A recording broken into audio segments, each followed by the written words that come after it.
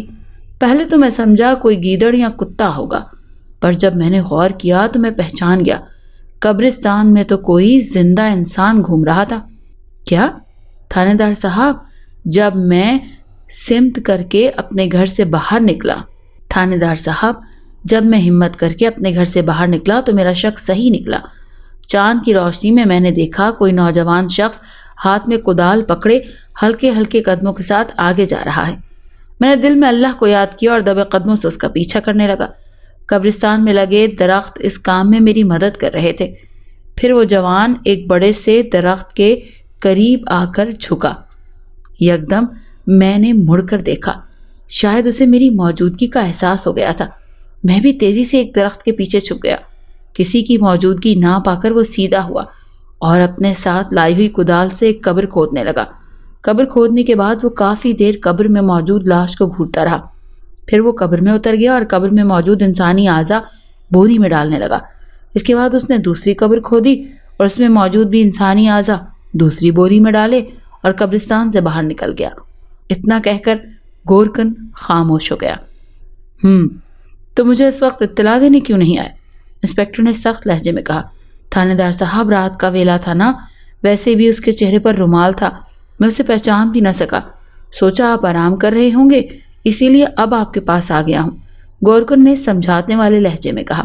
ٹھیک ہے، تو مجھے وہ قبریں دکھاؤ، تھانے دار نے اٹھتے ہوئے کہا۔ چلیے صاحب۔ گورکن اٹھ کر کھڑا ہوا۔ جلد ہی وہ دونوں اس جگہ پہنچے۔ دونوں قبروں کی مٹی اب برابر تھی، یعنی وہ جو کوئی بھی تھا اپنا کام کر کے چلا گیا تھا، لیکن قبر کی مٹی سے صاف لگ رہا تھا کہ اس قبر کو کھودا گیا تھا۔ تو کھودو ان قبروں کو، انسپکٹر نے کہا تو گورکن نے اس بات میں سر ہلاتے ہوئے ان قبروں کو کھودنا شروع کر دیا۔ انسپکٹر کے ساتھ حوالدار نذیر کے علاوہ 2 کانسٹیبل اور بھی تھے۔ گورکن نے قبریں کھودی تو اس میں واقعی انسانی اعضاء موجود نہیں تھے۔ اچھا، تم بتا سکتے ہو کہ یہ دونوں قبریں کس کی ہیں؟ انسپکٹر نے گورکن سے پوچھا تو اس نے نفی میں سر ہلاتے ہوئے کہا، نہیں تھانے دار صاحب، میں نہیں جانتا۔ یہ کیسے ہو سکتا ہے؟ تمہیں تو ہر قبر کی پہچان ہونی چاہیے، تھانے دار نے حیرت سے پوچھا۔ تھانے دار صاحب، بات دراصل یہ ہے کہ کچھ دن پہلے میں شہر گیا ہوا تھا، واپس آیا تو یہ قبریں نئی بنی ہوئی تھی۔ میں بڑا حیران ہوا تھا، گاؤں سے معلوم کرنے پر پتا چلا کہ اس دوران گاؤں میں کوئی مرا بھی نہیں۔ گورکن نے حیران کن بات بتائی اور انسپکٹر نے گہری سانس کھینچی، پھر وہ حوالدار نذیر کی طرف ہوا اور اسے کچھ ہدایت دینے لگا۔ ریاض نے نلکے سے پانی کا ڈول بھرا اور چارپائی پر آ کر بیٹھ گیا۔ حمیرہ پہلے سے ہی چارپائی پر بیٹھی ہوئی تھی۔ چارپائی ایک درخت کے نیچے رکھی ہوئی تھی، پاس ہی بھینسیں چارہ کھا رہی تھی۔ حمیرہ رومال سے روٹیاں نکالنے لگی۔ پہلے پانی دو، ریاض نے ہاتھوں میں روٹی پکڑتے ہوئے کہا۔ حمیرہ نے ڈول سے گلاس میں پانی ڈالا اور پھر ریاض کی طرف بڑھا دیا۔ ریاض نے ہاتھ بڑھا کر گلاس پکڑا، پانی کا گھونٹ لے کر کلی کی اور پھر باقی پانی پی گیا۔ کیا پکا ہے آج؟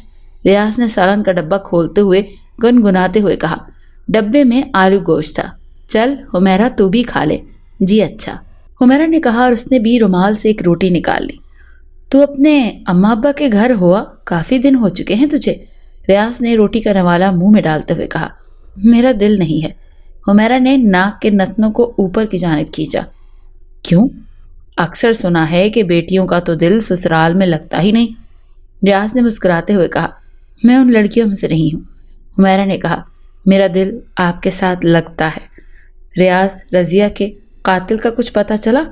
حمیرہ نے پوچھا۔ نہیں، ابھی تک تو یہی پتہ چلا اور سنا ہے کہ تھانے دار صاحب نے انور کمار کو تھانے میں بلایا تھا، ریاض نے کہا۔ اچھا پھر، حمیرہ نے متوجہ ہوتے ہوئے کہا۔ تھانے دار صاحب نے اسے چھوڑ دیا۔ ماسی چغلی نے پورے پنڈ میں گھما دیا ہے کہ انور کمار اور رضیہ ایک دوسرے سے محبت کرتے تھے، ریاض نے کہا۔ تھانے دار صاحب کی ابھی خاص محنت نظر نہیں آ رہی۔ یہ پولیس والے ہوتے ہی ایسے ہیں، اگر انور کمار نے اس کا قتل کیا ہوتا تو تھانے دار اسے یوں نہ چھوڑتا، ریاض نے کہا۔ یہ تو رب ہی جانے کہ اس کا قاتل کون ہے، حمیرہ نے آسمان کی طرف نگاہیں اٹھاتے ہوئے کہا۔ وہ دونوں روٹی کھا چکے تھے اور حمیرہ ڈبے کو رومال میں باندھنے لگی۔ چل ٹھیک ہے مہرو، تو گھر جا، میں شام کو جلدی آ جاؤں گا، ریاض نے کہا تو حمیرہ اس بات میں سر ہلاتے ہوئے چارپائی سے اٹھ کھڑی ہوئی۔ چلتے چلتے وہ ایک طرف بنی پگڈنڈی پر چلنے لگی۔ اچانک حمیرہ کو یوں محسوس ہوا جیسے کوئی اس کے پیچھے آ رہا ہے۔ وہ یکدم گھومی، لیکن پیچھے تو کوئی بھی نہیں تھا۔ وہ اپنا وہم سمجھ کر دوبارہ چل پڑی۔ جلدی وہی احساس اسے دوبارہ محسوس ہوا۔ اس مرتبہ بھی اپنا خدشہ دور کرنے کے لیے وہ واپس گھومی تو اس کے دل نے زوروں سے دھڑکنا شروع کر دیا۔ پیچھے ایک آدمی کھڑا تھا جس نے چہرے پر رومال لپیٹ رکھا تھا۔ کون ہو تم؟ حمیرہ نے ہکلاتے ہوئے پوچھا، لیکن اس آدمی نے جواب دینے کے بجائے تیزی سے آگے بڑھ کر حمیرہ کی ناک پر رومال رکھ دیا۔ ایک عجیب سی بو نے حمیرہ کے احساسات منجمد کر دیے۔ وہ لہرا کر زمین پر جا گری۔ اس سے پہلے کہ اس آدمی نے آگے بڑھ کر حمیرہ کو اپنی باہوں میں تھام لیا۔ دستک بڑے زوروں کی تھی جس نے انسپکٹر کو گہری نیند سے جگا دیا۔ پہلے تو انسپکٹر نے حیرانگی سے ارد گرد دیکھا، پھر دستک کی آواز سے وہ سمجھ گیا۔ وہ اٹھ کر بیٹھتا، اس دوران کئی دفعہ دروازے پر دستک دی جا چکی تھی۔ انسپکٹر نے اپنی چپل پہنی اور اٹھ کر دروازے کے قریب آیا۔ کون ہے؟ انسپکٹر نے احتیاطاً پوچھا۔ صاحب دروازہ کھولیے۔ دوسری طرف سے ایک خوبصورت نسوانی آواز سنائی دی۔ انسپکٹر نے آگے بڑھ کر کنڈی گرا دی۔ دروازہ کھولا تو انسپکٹر کے دل کی دھڑکنوں نے دھڑکنے کی رفتار تیز کر دی۔ سامنے ایک خوبصورت دوشیزہ کھڑی تھی جو کافی گھبرائی ہوئی لگ رہی تھی۔ انسپکٹر صاحب، ادھر نہر کے کنارے، وہ لڑکی ہکلاتے ہوئے بولی۔ گھبراہٹ کے باعث لڑکی سے بولا بھی نہیں جا رہا تھا۔ کیا ہوا نہر کے کنارے؟ انسپکٹر نے چونکتے ہوئے پوچھا۔ وہ نہر کے کنارے دو بندے ایک لڑکے اور لڑکی کو بڑی بے دردی سے قتل کر رہے ہیں۔ لڑکی نے عجیب خبر سنائی۔ کیا؟ انسپکٹر کا انداز چلانے والا تھا۔ جلدی چلیے صاحب، اس لڑکی نے تیز لہجے میں کہا۔ 1 منٹ ٹھہرو، انسپکٹر نے کہا اور تیزی سے اندر کی طرف بھاگا۔ اس نے اپنا سروس ریوالور اٹھایا اور باہر کی طرف بھاگا۔ وہ دروازے پر آیا تو حیران رہ گیا۔ باہر وہ لڑکی غائب تھی، شاید نہر کی طرف چلی گئی ہے۔ انسپکٹر گڑبڑایا اور نہر کی طرف جانے والے راستے کی طرف بھاگا۔ وہ نہر کے کنارے پہنچا تو اس نے ایک حیران کن منظر دیکھا۔ نہر کے کنارے ایک بوڑھا ہاتھ میں لالٹین لیے کھڑا تھا اور ایک نوجوان لڑکا کدال سے زمین کھود رہا تھا۔ پاس ہی ایک بوری پڑی ہوئی تھی۔ ہینڈز اپ، انسپکٹر نے اونچی آواز میں کہا تو اس لڑکے کے چلتے ہاتھ رک گئے، جبکہ لالٹین والے بوڑھے نے حیرانگی سے گھوم کر انسپکٹر کو دیکھا۔ تھوڑی دیر بعد وہ بوڑھا اور نوجوان سلاخوں کے پیچھے تھے۔ تم دونوں وہاں کیا کر رہے تھے؟ انسپکٹر نے ان دونوں کے سامنے کرسی پر بیٹھتے ہوئے کہا۔ انسپکٹر صاحب، ہمارے پاس وقت بہت کم ہے، یہ سوال آپ بعد میں بھی پوچھ سکتے ہیں، بوڑھے نے انسپکٹر سے کہا۔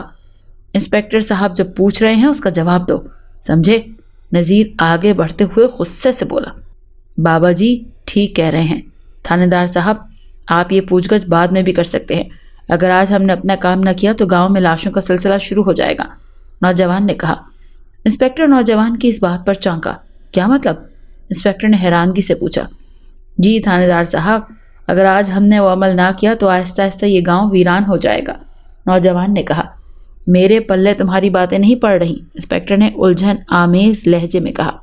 تھانے دار صاحب، میں آپ کو بعد میں سب کچھ سمجھا دوں گا، پہلے آپ ہمیں اس جگہ جانے دیجیے، نہیں تو انسپکٹر صاحب خون نہ رکنے والا سلسلہ شروع ہو جائے گا، جیسے آپ اور آپ کا عملہ بھی نہیں روک سکے گا، تو اس نوجوان نے کہا جو کہ احمد تھا۔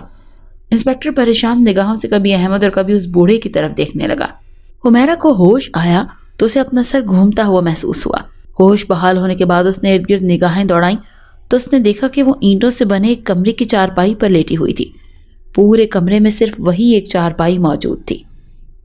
کمرے کا اکلوتا دروازہ تھا جو خارجی اور داخلی تھا۔ حمیرہ اپنا سر پکڑتے ہوئے اٹھ کر بیٹھ گئی۔ بیتے لمحات کسی فلم سکرین کی طرح اس کی آنکھوں کے سامنے گھومنے لگے۔ وہ ریاض کو کھانا دینے کے بعد واپس آ رہی تھی کہ اسے یوں محسوس ہوا جیسے کوئی اس کا پیچھا کر رہا ہے۔ وہ گھومی تو پیچھے کوئی نہیں تھا۔ وہ دوبارہ چل پڑی۔ تھوڑی دیر بعد پھر وہی احساس اس کے من میں جاگا۔ وہ گھومی تو اس مرتبہ خوف کے باعث اس کے دل کی دھڑکنیں تیز ہو گئیں۔ سامنے ایک شخص منہ پر رومال لپیٹے کھڑا تھا۔ حمیرہ نے اس کی آنکھوں میں جھانکا تو حمیرہ کو عجیب سی شناسائی محسوس ہوئی۔ اس سے پہلے کہ وہ کچھ کہتی، اس آدمی نے آگے بڑھ کر حمیرہ کی ناک پر رومال رکھ دیا تو اس کی آنکھوں کے سامنے یکدم دھند سی چھا گئی۔ اب ہوش آیا تو وہ اس کمرے میں موجود تھی۔ وہ حمیرہ، اس کا مطلب ہے وہ کہتے کہتے ایک مرتبہ پھر رکی۔ احمد، یادوں کا سلسلہ ایک مرتبہ پھر اس کی آنکھوں کے آگے چھا گیا۔ وہ سمجھ گئی تھی کہ احمد نے ہی اس کو اغوا کیا ہے۔ اسی وقت باہر کنڈی گرنے کی آواز سنائی دی۔ حمیرہ اس طرف متوجہ ہوئی۔ دروازہ کھولنے والی ہستی کو دیکھ کر اس کے چہرے پر خوشی کی لہر دوڑ گئی۔ دروازہ کھلنے والا اس کا شوہر ریاض تھا۔ وہ دوڑ کر ریاض کے گلے لگ گئی۔ شکر ہے اللہ کا کہ تم یہاں آ گئے، وہ سسکتے ہوئے بولی۔ اس سے پہلے کہ کوئی اور یہاں آ جائے، یہاں سے جلدی چلو مہرو، ریاض نے اسے اپنے سے علیحدہ کرتے ہوئے کہا۔ وہ دونوں اس چھوٹے سے مکان سے باہر آئے۔ مکان گاؤں کی حدود سے کافی دور تھا۔ جلدی وہ دونوں گاؤں کی حدود میں پہنچے۔ لیکن تم یہاں تک کیسے پہنچے؟ حمیرہ نے پوچھا۔ ماسی چوغلی، میرا مطلب ہے ماسی سغرا نے بتایا کہ وہ اپنے بندے سے ملنے کے لیے واپس آ رہی تھی کہ اس نے دیکھا کہ اچانک ایک نقاب پوش نے تمہارے چہرے پر رومال رکھ دیا ہے اور پھر اس نے تمہیں گنے کے کماد میں چھپا دیا۔ وہ میرے پاس آئی اور ساری صورتحال سے آگاہ کیا۔ میں انہی پیروں اس طرف دوڑا۔ تب تک وہ تمہیں گھوڑے پر لاد چکا تھا۔ میں اس کے پیچھے یہاں تک آ گیا۔ اس کے جانے کے بعد میں اندر آیا اور تمہیں یہاں لے آیا۔ ریاض نے تفصیلاً ساری بات بتائی۔ وہ دونوں اب اپنے گھر کے قریب آ چکے تھے۔ وہ اپنے گھر میں داخل ہوئے تو حمیرہ کی نظر سامنے دیوار پر لگی بوری پر پڑی۔